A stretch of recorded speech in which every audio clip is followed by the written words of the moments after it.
Transmitter device activated. Coordinates set for Earth 2. Hey everyone, welcome back to the Earth 2 podcast, your weekly exploration of the DC Comics multiverse and the legacy of their Golden Age characters through the Silver and the Bronze Ages of comics. I'm Peter Watson. And hurriedly hurrying in from the next room, I'm David Steele. Welcome back. Thank you for joining us. Now, we hummed and hawed about whether or not we were going to do this one, didn't we? Certainly did, yes. Because, a character who's been killed off, pops up, comes back, blah, blah, blah. Because obviously, we're not too far away from doing Just League of America issues 107 and 108. And this character features, and we sort of thought, we can just sort of say that he's there. And I thought, you know what? We'll just do issue 106 of Just League of America that was published on 3rd of April 1973. Yes, let's do it. But we're not going to do a full read of it, listeners, because the reasons for doing this story are fairly clear. There's some important scenes and dialogue, and it's just a bit of a gap filler almost. It's almost a continuity implant more than anything else. But anyway, Peter's going to tell you about the cover to issue 106. We have the DC logo top left, 20 cents top right. The world's greatest superheroes, Justice League of America, Shield Comics Code approved. And down the left-hand side, we have some of the roll call for this issue. It is Superman, Batman, Flash, Green Lantern, Elongated Man, Hawkman. Yes, Ralph Dibny's arrived. Fantastic. Hey. But the main image of the cover, we have the Red Tornado, but he's dead. Yes, he died at the astonishing, exciting, emotional climax to the 1972 JLA crossover, which we covered during the summer, along with our guest cast of thousands. Yes, but in this cover, that's not what the case is at all. He's standing in a spotlight and he's looking down at the assembled members of the Justice League, and they appear to be dead. And Reddy is saying, "The day I joined the JLA, I killed them all." Red Tornado's got a new voice, listeners. Hooray! It's not as if someone insisted that he had a new voice. It's not as if someone wakes up screaming in the middle of the night because he can't get Red Tornado's voice out of his head. Nothing wrong with his old voice. Yes, this issue is basically, in many ways, it's like the issue 75 of Justice League when Black Canary was adjusting to life on Earth 1. This is a bit of a status change for one hero and explains why he's ended up on Earth 1, and it's essentially acts as a bit of a further epilogue to the Seven Soldiers epic from the summer. So we're not doing a full read, we're going to read some of the pages and talk you through the rest of it. So without any further ado, the first caption. The time, today. Nice shot of an hourglass. The next caption. The place, a gigantic satellite whirling in stationary orbit 22,300 miles above the surface of the Earth. And it's the JLA satellite headquarters. The occasion, a hastily called emergency meeting of the Justice League of America. And we have a large panel where we see Red Tornado. He looks slightly different than he did previously. Some tweaks to his costume. The looks of his face looks a little more human, let's be honest. And the assembled members of the League are all sat at the table looking at him. You can see Black Canary, Green Arrow, Green Lantern, the Flash, Elongated Man, the Atom, Hawkman, Aquaman, Superman, and Batman. Earth hangs in the background. This is a very, very nice panel. The captioning continues. For those who came in late, 7 of our stalwarts have just returned from the Florida Everglades following their offbeat battle with the Pliable Putty Men. A battle turned in their favour by the last-minute appearance of the stormy Red Tornado, a hero they all thought dead.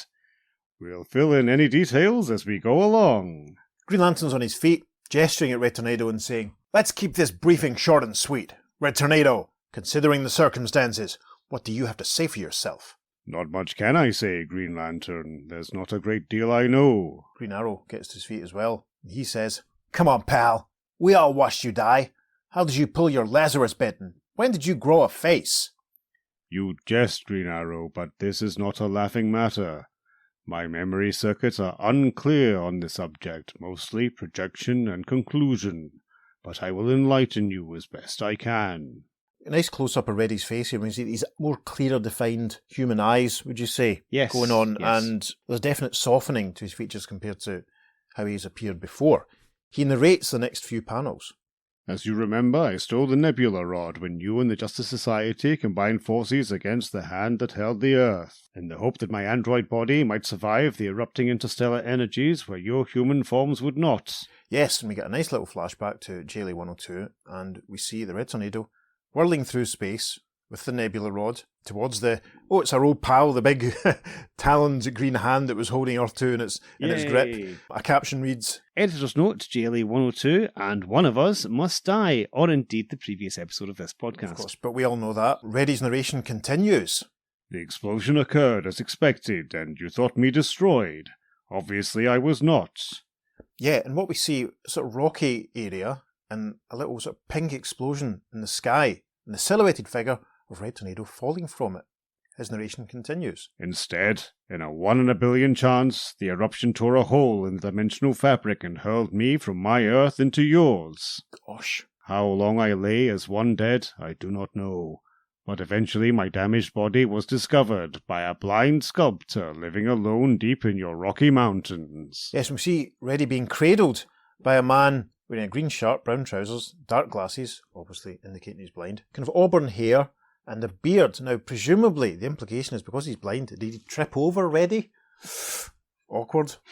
Reddy's narration continues at the top of page 3. The old man took me into his home, tended me, and what prompted him to sculpt features upon my empty android face I will never know. And what we see here is the man, it looks like he's just manipulating plasticine or something. Yeah, putty. Yeah, that's over Red Tornado's sort of head, but we also see to the side his old face mask, if you like. So that's just sort of sitting there. Very interesting. His narration continues. Eventually, my internal repair mechanisms returned me to consciousness with a new voice.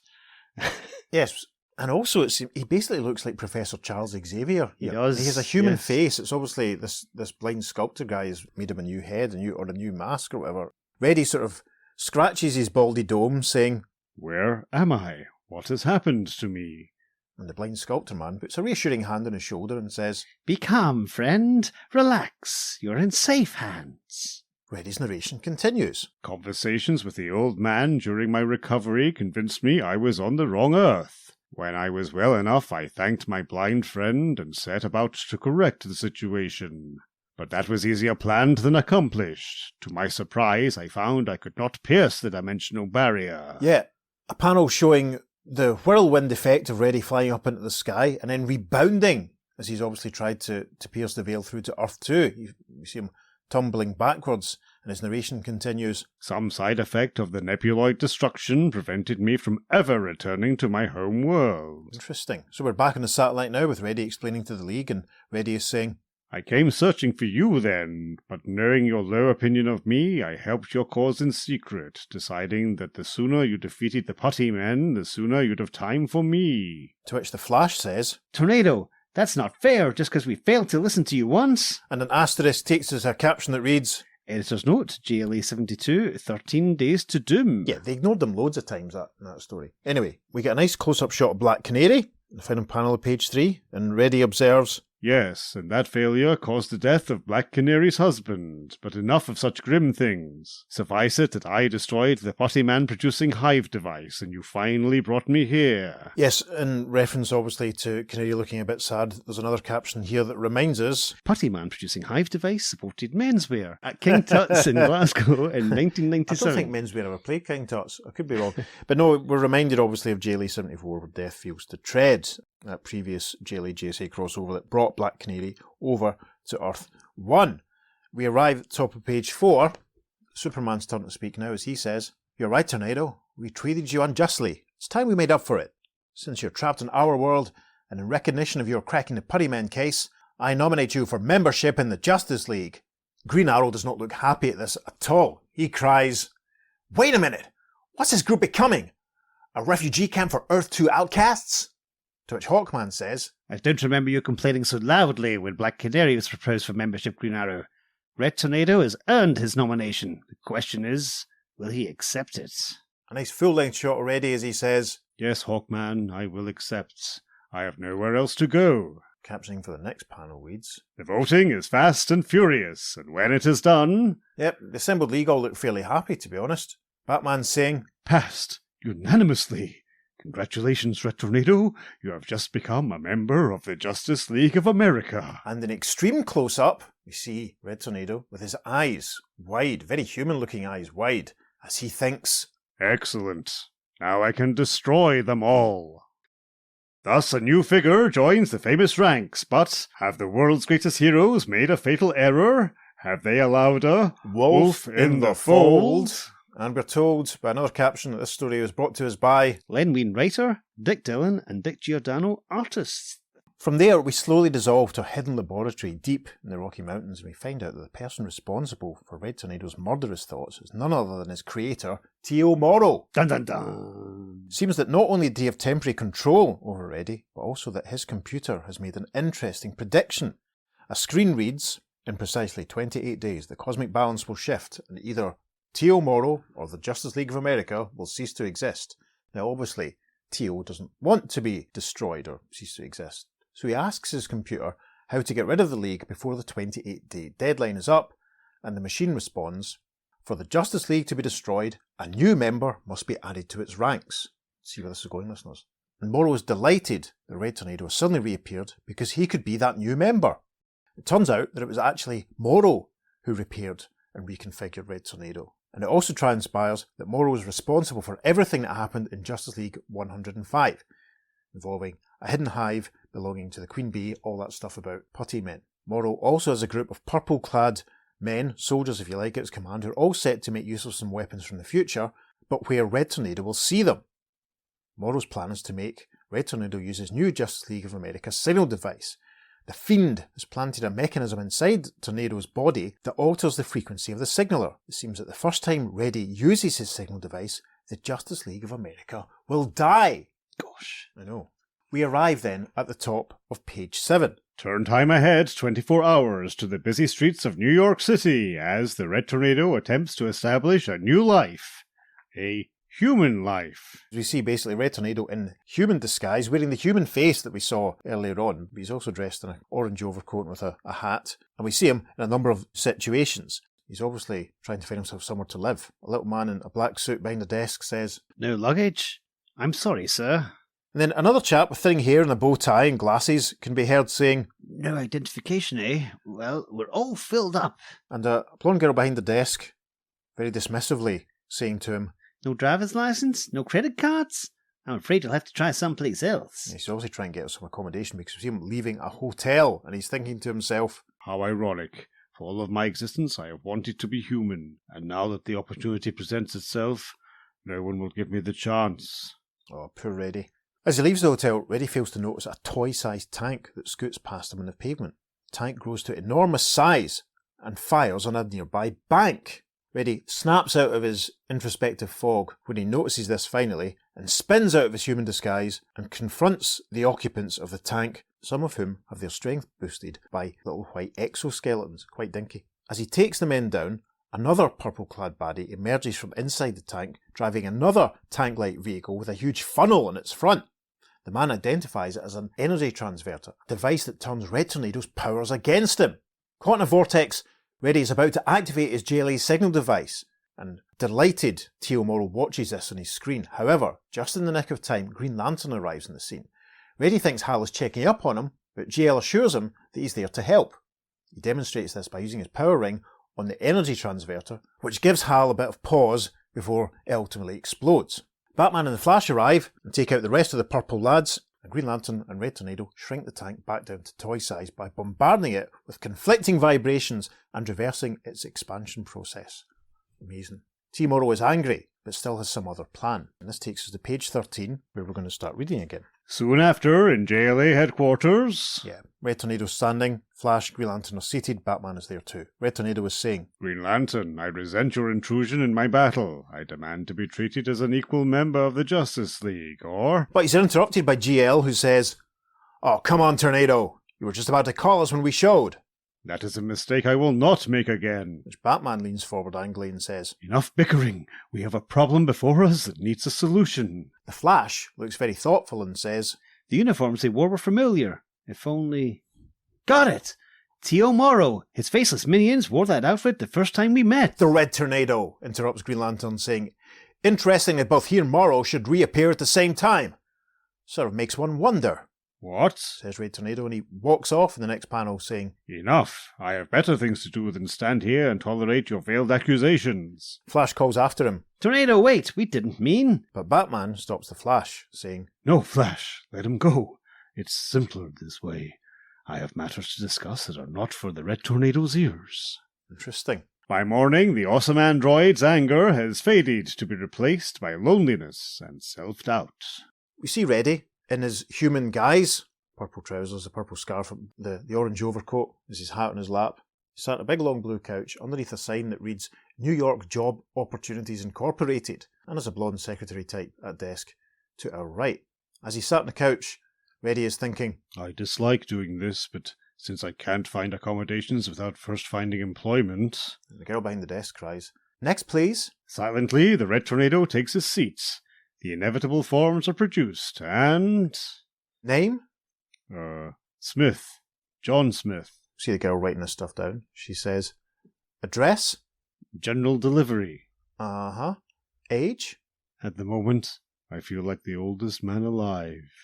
Please, just answer the questions.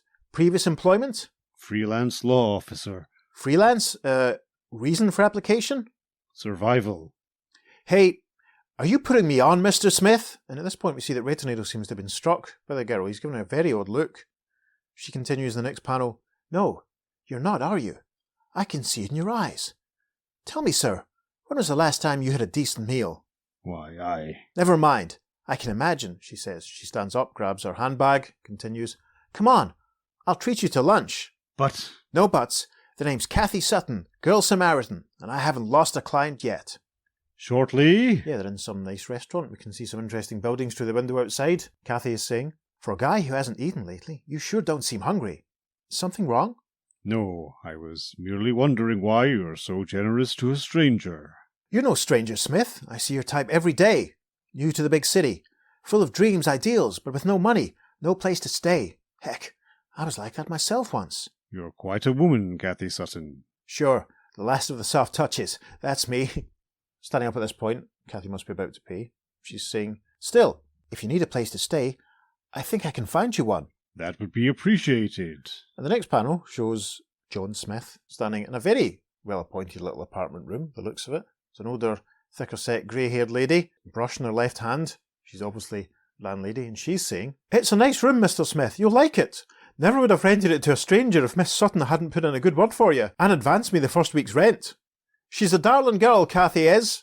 We see John Smith, a.k.a. Red Tornado, looking into, is it the window or is it the mirror? But he doesn't see his own reflection. He sees an image of Kathy, and he says out loud, Yes, she's a darling girl indeed. Right at the top of page 16. In the days that follow, the bond of friendship grows stronger between the vibrant Kathy Sutton and the sombre-faced android who calls himself John Smith. It's a nice little montage showing them just kicking about, feeding some pigeons, enjoying some views, looking at a bridge, getting closer. For it is a bond forged of mutual enjoyment, and perhaps the first sad stinging flames of love. But miles away, a sinister white-garbed figure considers that bond the weakest link in a far more dangerous chain. Yes, we see Tio Morrow, immaculately rendered here, it must be said, watching on a screen as John and Kathy take a sort of horse-drawn carriage ride, and Morrow observes, So, the Red Tornado has found himself a girlfriend. Didn't think he had it in him. No matter, though, for he's provided me with numerous new possibilities, and time is running out for me. Slow dissolve. And the following morning... John's on the pavement, Kathy's calling on him. She's saying, John, I've got something for you. I found you a job. That's splendid, Kathy. Well, it's not much of a job, really. Just a lab assistant to a Dr. Gordon, but... Kathy, do you hear an odd sound? And as we arrive at the top of page 17, the captioning reads, And it is quite an odd sound, like the furious buzzing of 1,000,000,000 angry bees mingled with the plaintive howl of 1,000 wolves. A sound that pulls John Red Tornado Smith's eyes skyward to see... Yes, it's a little fleet of 3 sort of flying submarines almost. They kind of look like land speeders from the first Star Wars film, but with a sort of canopy and, a longer tail. And all these flying vehicles are firing a burst of golden energy, rays of golden energy down into the streets below them. John reacts, saying, Morrow's men with new futuristic weapons. Kathy, you must get away from here before... And he looks around and he's shocked to see... Those rays, They've turned Kathy and everyone else on the street into stone. Yeah, everyone looks like now a stone statue. Reddy surmises that the rays only affect human tissue, as there was no effect on him. He shrugs off his human form again and flies up to confront the flying vehicles. At first he's distracted by projected false images of the ships, but one of them fires on Reddy with a blast of energy that disrupts his circuits, while the others zap, dig up and fly off with an entire bank building. Gosh! Superman arrives on the scene, thankfully, manages to rescue the bank as Reddy's immobile on the ground. In retaliation against Supes, the pilot of one of the flying ships fires a beam at the petrified stone Kathy, lifting her into the air, intending to smash her into the ground. A distraught Tornado is relieved when the elongated man arrives just in time to stretch out and catch Kathy. Hawkman also arrives and calls up hundreds of birds to fill the sky around them in order to reveal the real position of the hidden flying ships. This allows Hawkman and Superman to put them out of action. And so we resume at page 20. A bit of gentle carnage later. A bit of gentle carnage, supported menswear. Yes, this is a great panel because we can see that Red Tornado is standing with the statuified version of Kathy, if that's not a word it is now. But Superman, Elongated Man and Hawkman are standing with the purple-clad soldiers of Teal Morrow. It looks though Ralph's tickling one of them as he says, "Okay, chum, you guys are going to tell us how to turn these people back to normal, or we're going to turn you into abstract art." Okay, Stretch Socks, take it slow. We'll tell everything. And one of the other ones says, All you gotta do to revive them folks is this. and he raises a hand and snaps what presumably is a little capsule, releasing clouds of green vapour. Elongated Man cries, "Gas! Their uniforms are filled with it!" Superman puts a hand to his head and says, "Great Scott! It's stronger than any I've ever known before, affecting me as well." Red Tornado whirls around and says, What? Must stop those fumes. the caption for the next panel reads, But before the Scarlet Swirler can even move, the noxious vapors have done their work, and... Reddy's down on the ground, as is Supes, who looks unconscious, and Hawkman, but Elongated Man is still twitching, and Ralph thinks, "We're beaten, unless I can summon help. But those thugs have taken our signal devices." And then he thinks, "Got to reach the tornado. Press his signal device while there's still time." And we see in an inset panel, Ralph's finger extending and pressing a button on Red Tornado's belt. Uh-oh, caption for the next panel. Anxious eyes watch as a black-gloved hand presses a silver belt piece, and... Yes, Morrow looks on as Superman, Elongated Man and Red Tornado all react on the floor screaming, "Yeah!" in agony. Morrow cheers and says, I've done it! Done it! The Justice League of America is dead! By its own hands! First panel of page 21, he looks at the clock on his wall, which is no digital clock, but looks things, it still reads 10 a.m. Morrow says, I didn't imagine my gas would affect the Red Tornado. Wanted him conscious to press his signal, but that doesn't matter now. Exactly 2 hours before the deadline time and the JLA has ceased to exist. I'm safe. In panel 2, he crosses to the wall and presses a button, which causes a sliding door to open, showing a very nice mountainous view behind him. As he does this, he says, I've been cooped up in this lab for almost a month.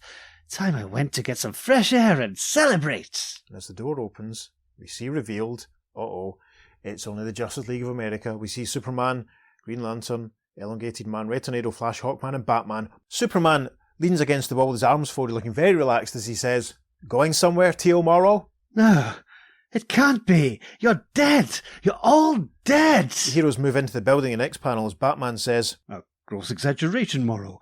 None of us is dead. We just wanted to make you think so.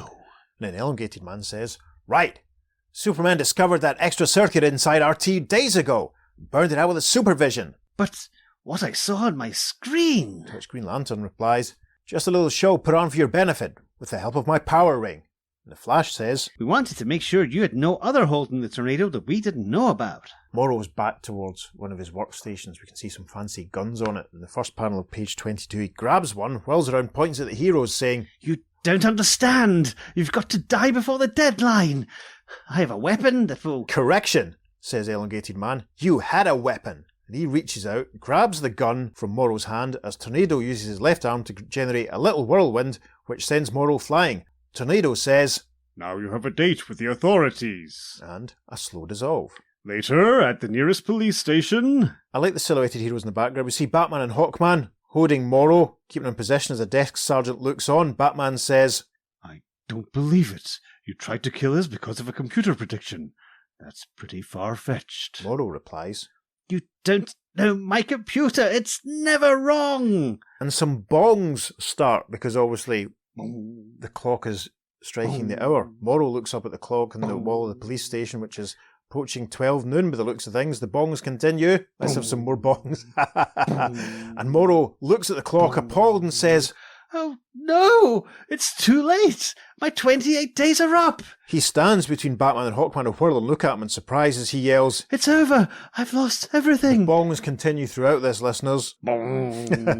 He says, Lost everything. Batman and Hawkman's eyes widen even further. Lost.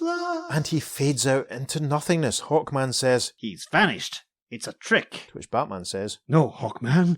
Somehow I don't think so. gosh. Caption the first panel of page 23. In JLA headquarters, after Morrow's underlings have been jailed and their victims revived. The heroes are all standing assembled. Another Dutch tilt shot showing outer space outside a satellite. Very effective. Batman is saying, Sorry if we seem to use you, Tornado, but we had no idea how much control Morrow had over you. to which Tornado says, An understandable reaction, Batman, when the person you are dealing with is a machine. Green Lantern reaches forward, puts a hand on Reddy's shoulder, saying, but you're not a machine, Tornado. Just a bit more vulnerable to certain things than most people are. My own thoughts exactly, Green Lantern. Now, if you fellows will excuse me. And he moves off in the final panel, elongated man calling after him, Red Tornado, where are you going? Is it something we said? In a way, Ralph Dibny, in a way.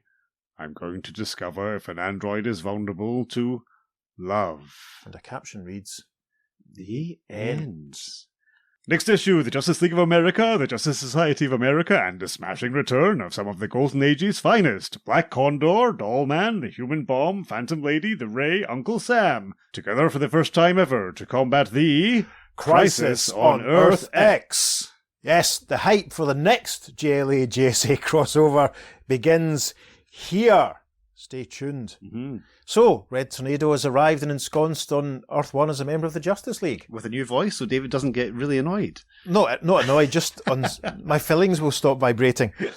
Yes, we had to do that really, didn't we? Yeah. We had to mention it and touch on it, and I think doing the Reddy character related scenes was probably the best way to do it. Yeah, I mean, considering it was a massive thing, his sacrifice at the end of that epic that brought back the Lost Legionnaires, then it's really weird if suddenly we start doing the next JLA JSA crossover and he's there. Yes, with It's no like, explanation. what? Yeah, so forgive us, listeners, for not reading the full story, but we didn't really feel it was necessary, to be honest. It's so easy to just summarise the fights and stuff when they're happening.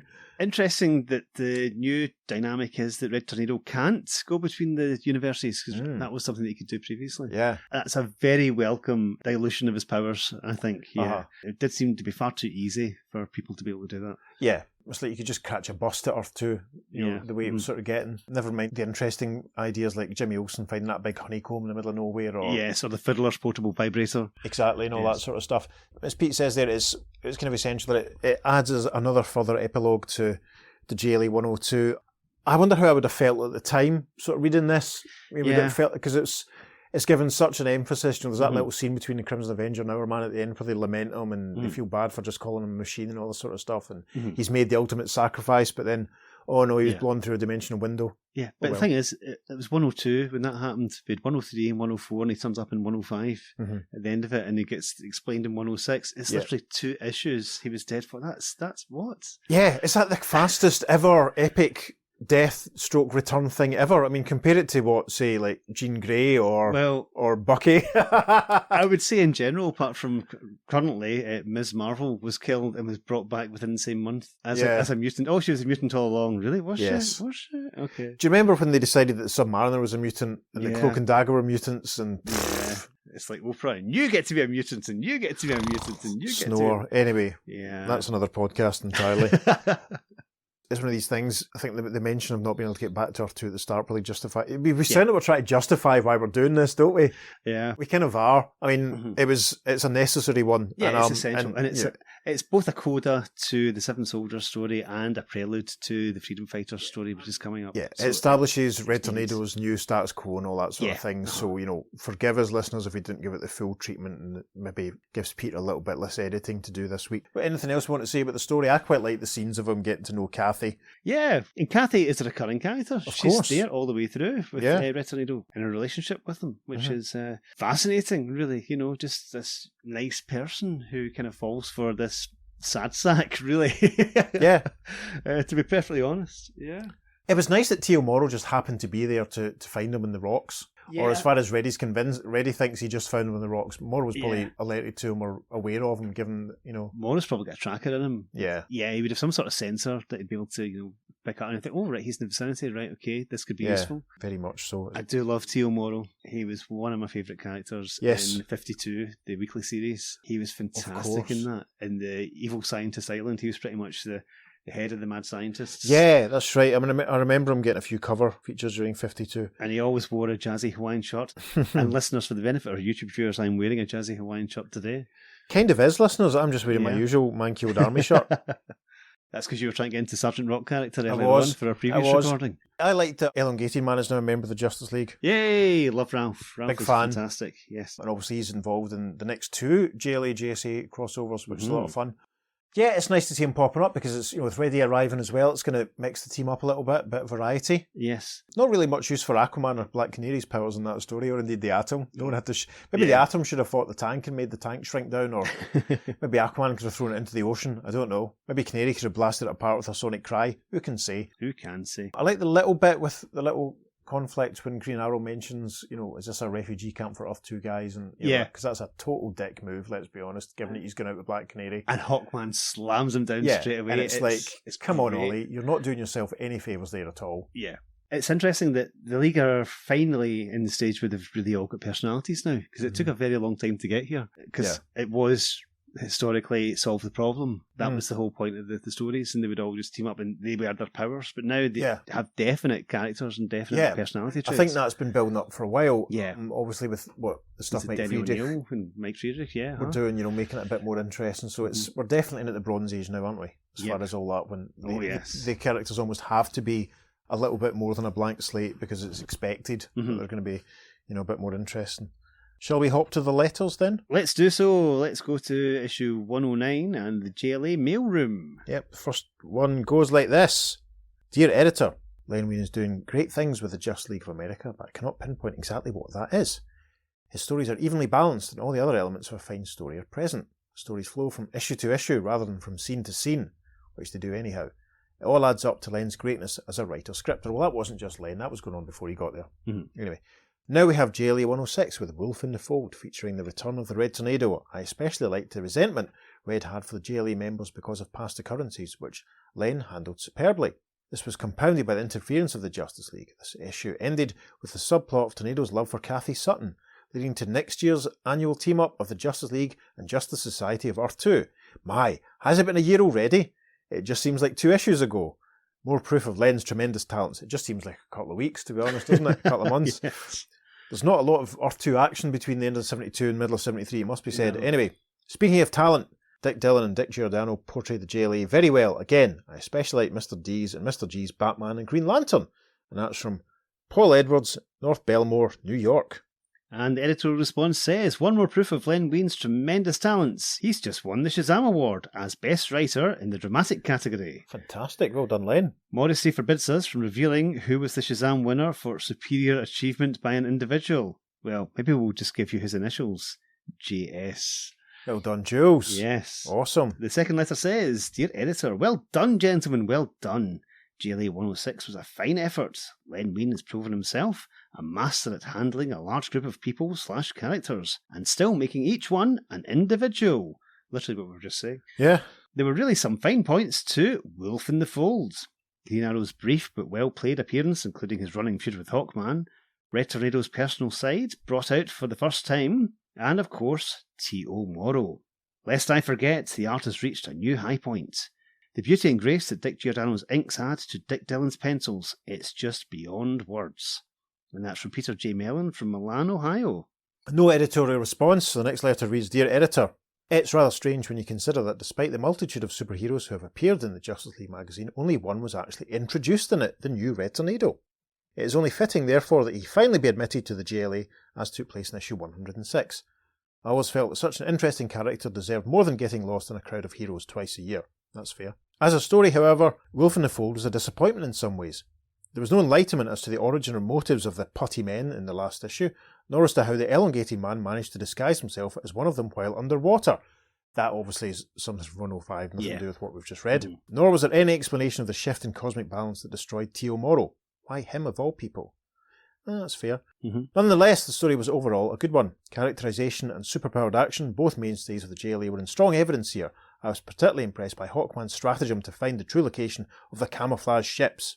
Also appreciated was Len Wein's retread job on the Tornado. Establishing a new face, secret identity, job and romantic interest in 3 pages isn't easy, but Len managed it without it seeming forced at all.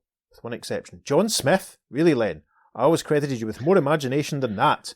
And that's from our old pal Richard Morrissey, Framingham, Massachusetts. And the editorial response is, we yield to Len's plea for personally responding, yes, I have more imagination than that, but the Red Tornado doesn't. He's an android friend whose responses are all the result of computer-like extrapolations and conclusions. John and Smith just happen to be 2 of the most common names around. It was a natural conclusion for RT's computerish mind to choose those 2 names when confronted by the, for him, unusual question, name, says Julie Schwartz. Excellent. Next letter reads, Dear Editor, one thing for sure, Len Wein does not produce dull scripts. He may on occasion present the readers with a slightly camp or turgid plot, but the result is never languid. Oh, he does have a problem with making the words spoken by the characters. Open bracket, it should be noted that when he has this problem, the characters are most always superheroes, close bracket. Seem as though they would be said by normal people. Despite their powers, the JLA members, except for Red Tornado, are normal people. Len may have his faults, but his stories are not boring. Wolf in the Fold was a superb finish to last issue's dismal beginning chapter. The dialogue this time around was much more realistic. The Red Tornado's transformation was handled well, but I wish he hadn't been given membership in the JLA. If you're not careful, you'll have the same problem you had with the Justice Society. Too many heroes, with the ultimate solution being limiting the story to 7 heroes. I would hate for your writers being locked in such a fashion. And that's from, it's from James T. McCoy Jr. from Valley Station, Kentucky. Yep, we've heard from him before, obviously. To be fair, he makes an interesting point there, because the last time we saw the Justice Society, there was, as we said, there was a few people missing. They had to limit the presence because there was just so many potential members. It'll be interesting to see what happens. As you say, Hawkman does leave soon. We'll see who remains active and who's around in any subsequent stories that we do. Editorial response to that letter then reads, Fear not, Jimmy. If our fearless writers should find themselves locked in, they'll use a key to get out of it. We're just stretching quite a bit to advise you that the key makes his long-awaited villainous return in next issue's The Man Who Murdered Santa Claus. Gasp. And that's obviously a little throw forward to issue 110, which is not one that we're going to be doing just yet. No, but stay tuned. Who can say? So, listeners, Red Tornado has joined the Justice League and we're given our first indication of what the next JLA JSA crossover is going to be. How exciting! Yes, what are your thoughts on it? Please let us know. You can email us at theearth2podcast@gmail.com, or you can even leave us a voicemail at speakpipe.com/theearth2podcast. Make sure you follow us on social media, because we're putting up some lovely bonus material for this and indeed every episode. On Facebook and Instagram, we're at the Earth2 Podcast, and on Twitter, we're at podcast_Earth2.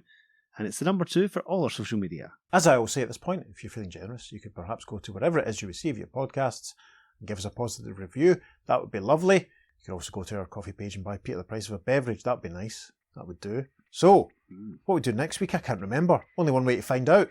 And that's to tune in. Until then, I've been Peter. I've been David. Take care, folks. We'll see you soon on The Earth-2 Podcast. Transmatter cube activated. Return coordinates set for Earth Prime. I'm Peter Watson. And I don't have my microphone. Ralph was saying to one of the purple guys, Okay, chum, you guys are going to tell us how to turn these people back to normal, or we're going to turn you into Sorry. What's that, elongated man? Speak up. I can't hear you.